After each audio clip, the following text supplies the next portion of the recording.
Welcome to the Leo.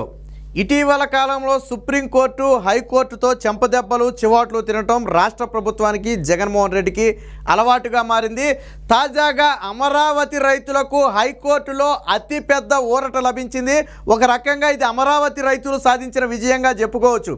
గతంలో ఏదైతే తెలుగుదేశం ప్రభుత్వం హయాంలో వారి నుంచి భూమిని సేకరించి సిఆర్డీఏ వారికి ప్లాట్లు కేటాయించిందో ఆ ప్లాట్లను జగన్మోహన్ రెడ్డి వచ్చిన తర్వాత రాజకీయ కక్షతో వాటిని రద్దు చేయటం జరిగింది.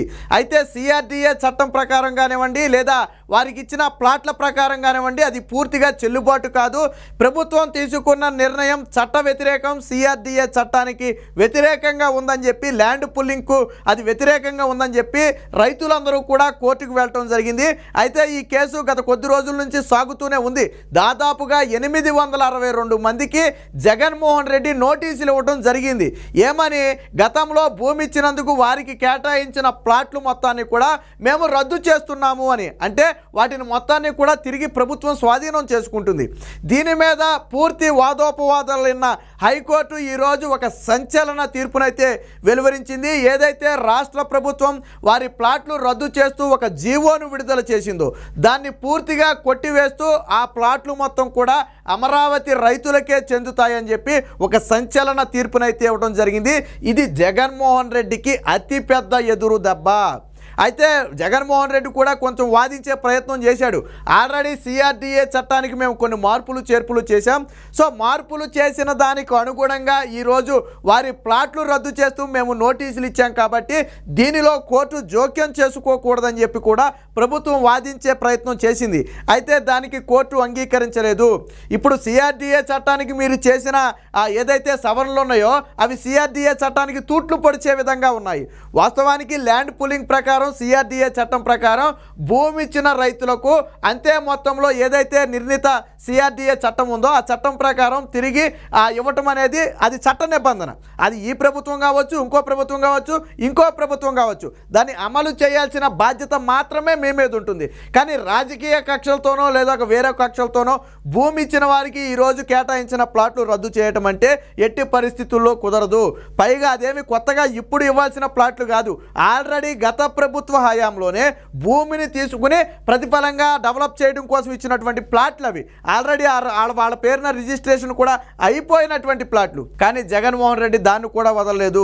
మొదటి నుంచి అమరావతిని ఏదో ఒక విధంగా చంపాలని విశ్వ ప్రయత్నం చేస్తున్న జగన్మోహన్ రెడ్డి చివరికి ఆ రైతులకు ఇచ్చిన ప్లాట్లను కూడా వదిలిపెట్టకూడదని చెప్పి రద్దు చేసే ప్రయత్నం చేస్తే ఈరోజు హైకోర్టు మోకాలడ్డింది. ఈరోజు హైకోర్టు చెప్పినటువంటి తీర్పు జగన్మోహన్ రెడ్డికి అతిపెద్ద చెంపమెట్టు. ఇప్పటికే అమరావతి విషయంలో జగన్మోహన్ రెడ్డి పదే పదే చెంపదెబ్బలు తింటూనే ఉన్నాడు. ల్యాండ్ పుల్లింగ్లో అక్రమాలు అన్నాడు. తర్వాత భూమి అంతా కూడా కొంతల పేరు మీదే ఉందన్నాడు. అందులో రైతులే లేరన్నాడు. ఇలా రకరకాల ఆరోపణలు చేశాడు. చివరికి చంద్రబాబు కుటుంబమే భూములు మొత్తం కూడా కొన్నదని చెప్పి ఆరోపణలు చేశాడు. బట్ ఏ ఒక్కటి కూడా న్యాయస్థానాల్లో నిరూపించలేదు.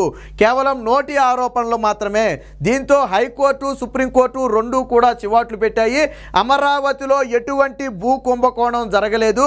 ఒక్క సెంటు భూమి కూడా వృధాగా ఎక్కడికి బయటకు పోలేదని చెప్పి కోర్టులు తేల్చి చెప్పిన తర్వాత జగన్మోహన్ రెడ్డి నోటికి తాళం పడింది. ఎప్పటికీ అడపాదడప దాంట్లో చంద్రబాబు నాయుడు కొంతమందికి స్థలాలు ఇచ్చాడు, కొంతమందికి రాజధాని అదని చెప్పి కమ్మ రాజధాని అని చెప్పి కులాన్ని తీసుకొచ్చి విమర్శించే ప్రయత్నం చేస్తాడు.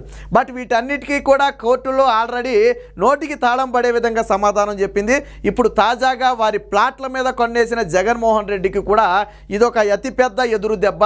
సో ఇప్పటికే అమరావతి రైతులకు చెల్లించాల్సిన కౌలు ఏదైతే ఉందో దాన్ని చెల్లించకుండా వేధించే ప్రయత్నం చేస్తే తమ కౌలు చట్టపరంగా అది కూడా సిఆర్డీఏ చట్టం ప్రకారమే తమకు రావాల్సిన కౌలు ఇవ్వకుండా జగన్మోహన్ రెడ్డి వేధిస్తున్నాడని చెప్పి న్యాయస్థానాలను ఆశ్రయిస్తే న్యాయస్థానాలు దాని మీద కూడా చివాట్లు పెట్టాయి. ఎందుకు మీరు కౌలు చెల్లించట్లేదు, ఎందుకు రైతులను ఇబ్బంది పెట్టే ప్రయత్నం చేస్తున్నారు? చట్టంలో ఉన్నదే కదా, చట్టం ఇంకా రద్దు అవ్వలేదు కదా. మరి చట్టం రద్దు అవ్వనప్పుడు చట్టం ప్రకారం కల్పించిన అన్ని ఫెసిలిటీసు అమలు అవ్వాలి కదా, ఎందుకు అమలు చేయటం లేదని చెప్పి కోర్టు కూడా ప్రశ్నించడం జరిగింది. అసలు ఈ సిఆర్డీఏ చట్టాన్ని జగన్మోహన్ రెడ్డి రద్దు చేసి ఇంకొక చట్టం తీసుకొచ్చే ప్రయత్నం చేస్తే అది కూడా కోర్టు కొట్టేసింది. ఇలా ఇష్టం వచ్చినట్లు చట్టాలు మార్చుకుంటూ పోతే అది రాజకీయ స్వలాభం కోసం మీరు చేస్తున్న ప్రయత్నమే. దీనివల్ల మొదట ఇచ్చిన హామీలు అమలు కావు, దానివల్ల రైతులు నష్టపోతారు. కాబట్టి ఈ సిఆర్డీఏ చట్టం రద్దు అనేది చెల్లదని చెప్పి గతంలోనే జగన్మోహన్ రెడ్డికి దిమ్మ తిరిగే షాక్ ఇచ్చింది. ఇప్పుడు అదే సిఆర్డీఏ చట్టం ప్రకారం ఇచ్చినటువంటి ప్లాట్ల విషయంలో రాష్ట్ర ప్రభుత్వం ఏమాత్రం జోక్యం చేసుకోవడం కుదరదు. ఆ ప్లాట్లు రైతులకే చెందుతాయి. ఇంకా ఎవరికైనా ప్లాట్లు ఇవ్వాల్సి ఉంటే ఆ ప్లాట్లను కూడా ఈ ప్రభుత్వం తక్షణమే ఇవ్వాలని చెప్పి కొన్ని సంచలన వ్యాఖ్యలు అయితే ఈరోజు హైకోర్టు చేయడం జరిగింది. పెద్ద మొత్తంలో భారీ ఎత్తున ఇది అమరావతి రైతులకు సాధించిన విజయంగా చెప్పొచ్చు.